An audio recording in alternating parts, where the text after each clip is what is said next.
Hey, here's a quick unboxing real quick. We got a tornado warning, but yeah, I did find this box. I thought it was a box going out. It's a box that I had for way back when. So this is the Anytone AT-D-868UV. It does have the GPS in it. And a nice battery to it. But yeah, we got a tornado warning. Thank you to all 511 in there. I got this old Baofeng out.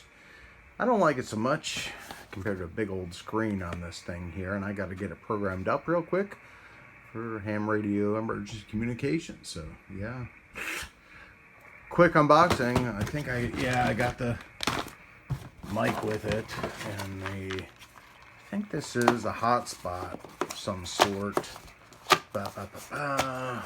Come on, get it on the charger before you lose power, Eric. But yeah, I don't know what this is. Oh yeah, it's a kit. Oh, shoot.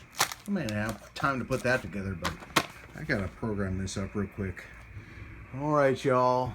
Let's get this tornado situated. We'll see you in the next one.